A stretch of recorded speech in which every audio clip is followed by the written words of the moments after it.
I just got cut off. So I'm gonna have to have 2 downloads of the videos. But anyway, I was talking about autism and burnout and what that can look like behaviorally. And that's what I did my master's work on. Was like the pathologizing of behavior, and like if you're being abused, or if your basic human rights are being met, or if you have undiagnosed trauma or unworked trauma, like all of these things will lead into mental illness. But I want to tell you about my stay in Long Beach, because again, I was having auditory, yes, I smoke herbs, tobacco, I roll my own. I was having auditory hallucinations. And no, it wasn't Blink-182 this time, but it was people that work with Dogon. And I was refusing to take my medicine, and I actually was really tapping into my psychic gifts, because but I was also decolonizing, because I was in there with a lot of Black and brown folks, and I was completely inappropriate, completely Karen. And that must have been embarrassing for Dogon too, definitely, right? Like, he's Black and I'm white, and I'm unloading all of my generational trauma and white peopleness into these things and trying to do the best I can. It wasn't cute. It was not cute at all. And I will definitely say that. But anyway, when I was in Long Beach, I refused a medication because I was having hallucinations of like Joseph Kony again. I don't know. And so I was held down. Get off of me. I was held down by 6 men every day, twice a day, I think. And they put the medicine, they gave me a shot, an injection in my ass. And every motherfucking time I got off that bed after they let me go, and I fucking stood up on like it's like a hospital bed that they put me on, that they were holding me down. And they were holding me down face down, because they had to like carry me in there. Like, I was not taking meds. I had already gone off all my meds. I'm like, I'm not taking fucking meds. Like, this is my, like, I'm not doing it. And that what happened in all of those mental institutions. And I would like raise up, jump up, and I would go Hulk on their ass. I was like, you're never gonna fucking kill my spirit. You're never gonna fucking kill my spirit. And I would just be like, ah, like, you're not gonna do it. And yeah, I finally got out of Long Beach, and Dogon was taking no accountability for his actions. The infidelity, still hasn't, still won't, whatever. I know the truth. I looked through his phone. But like, to be gaslit and abused that harsh, and again, I'm not trying to fucking ruin his reputation, I'm just sharing my side of the story. That man fucked me over, and he sent his ex-girlfriend to the mental institution too. And like, shortly after I got out, he and I went out there and fucking visited her. And I remember one of his buds being like, oh, Dogon knows what it's like to be with mental women. Well, in hindsight, it's because he drives us there, right? And that's what it's what abusers do. And it's gaslighting, right? It's not physical. And then there was the reactive abuse, where I was having exorcist moments, where I was screaming, where I was, destroying the house, trying to get this man's fucking attention, trying to get him to tell me the truth, because I knew the truth wasn't fucking what he was telling me. So that's what happened to our marriage. And that's why I have full custody of my son. Anyway, yeah. Again, I'm not trying to throw anyone under the bus. This is what I experienced, and this is why it's taken me so long, because me and Dogon have a really good relationship now. We have a good arrangement. I mean, like, when we're in the same vicinity, if we got like a 3-day limit, and then we're like, fuck you, but I can handle it now, because I know what happened. I know his game. I know what he does. And I can handle any narcissist now. And I also help other women recognize these things, because it is a lot of the times men. So I went off my meds. I think it was Long Beach the last one I went to. I don't remember. I think it might have been. I think Long Beach was the last one. And I got out of Long Beach in August.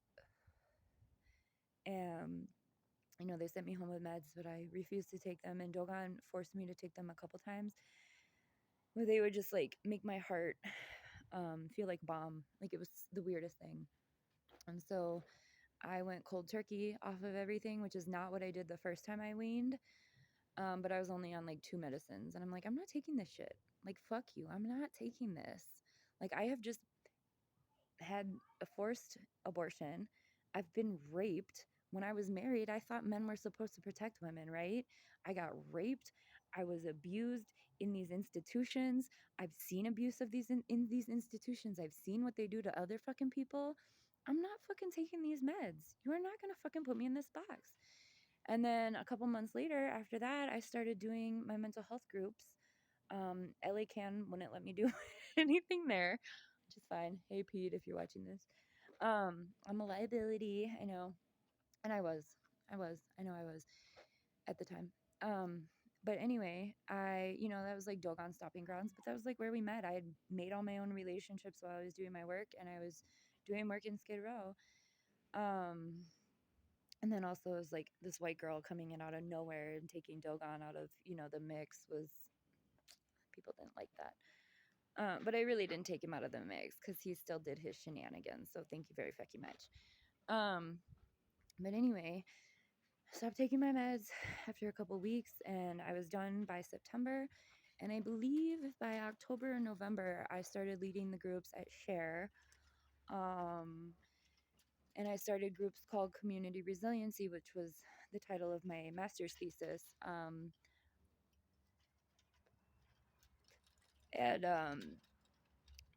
that was very successful. I was doing weekly groups, and then I started a women's empowerment group as well. And the whole concept for both of those groups, it was a 12-step program place. It was a county-funded 12-step program place. And I started these groups to talk to people about state oppression and like what you're actually experiencing. I mean, I was in the heart of downtown Los Angeles in Skid Row, where people are homeless. I mean, it's the homeless nation, or the homeless capital of the nation, right? Predominantly Black community, mental illness, over 60% of the population, and drug addiction, all of those things, right? Poverty. And so these were the folks in my group, and I'm like, you're not the fucking problem, bro, which is what the 12-step program tells you. I'm like, you're not having your basic human rights met. You're not having any sort of ability to like be who you are. People look down on you. People treat you like this. And so those groups were really successful. Um, we did lots of different things, and I brought this whole new thing to it, which is what I was doing at Los Angeles Community Action Network. But that was actually more policy based. The work that I was doing before I got locked up in 2017 was more policy based, and we were figuring out ways to do mental health outreach in Skid Row because that's the number one, police kill people who are in mental crisis. And so we were working on a mental health crisis team, and Dogon had started the police watch team in Skid Row. Um, and so I was like, well, we should do a mental health thing together and like collaborate on that. And then Pete handed that to Dogon right after his dad died, and I lost my shit. This is all my work. This is all my work. And anyway, when I left Los Angeles with Niall, I gave my work to another organizer. I gave her all my paperwork. I mean, I had massive amounts of paperwork. And so I'm like, continue this, please. It's not my place, so please take it, take it over. And I don't know what they're doing with it. I don't know if they are. But anyway, those community groups were really successful. I always had people in there, and we did the women's empowerment Wheela as well. And I was getting healthy because I was like working at the gym, working out at the gym right before I would go to Share. Are you okay? And then I got pregnant. And when I got pregnant, oh my gosh. No, that's a bug, bro. I don't want a caterpillar. Thank you. um, um, when I got pregnant, like Cher had, physical fights. People would throw chairs and skateboards and get into it. So, people are like shooting up in the bathroom and shit. So I'm like, I'm not going to be here while I'm pregnant. And then I went through pregnancy pretty much alone. Sit. Baby, I don't want the bugs. Please don't bring me bugs. And but like I wanted to touch on why I decided to free birth, and it was because I had been labeled a 5150, and I knew if I were to go into a hospital in Los Angeles, and plus that's where my trauma happened, most of it, that's where I was raped and shit, was the county hospital. Come on, dude. I knew that if I were to give birth there, especially to a black baby, that it would not be good. So that was my big motivator for it. Come on, Woodstock. Are you fucking kidding me? That was my biggest motivator for having my free birth. And I worked my entire pregnancy to do my shadow work and spiritual work. Woodstock. Stop. So that I could free birth Niall. And I did successfully. But that was the biggest reason why, was because I knew if I were to go in that hospital, I would have zero agency. They would not take me, and even going to my prenatal appointments, or prior to my prenatal appointments, I had seen, don't you dare bring me bugs. I don't want bugs. I don't want bugs. Is that a bug? I don't want it. No, thank you. Give it to Woodstock. Is that a bug? Oh, thank you. Stop it. I remember going to them for one reason. Come on. Why are you biting on me? I need his leash. Don't you bite me. Biting me hard. This motherfucker is getting neutered soon. Not soon enough. Anyway, I gotta put this kid on a leash. Where's your leash?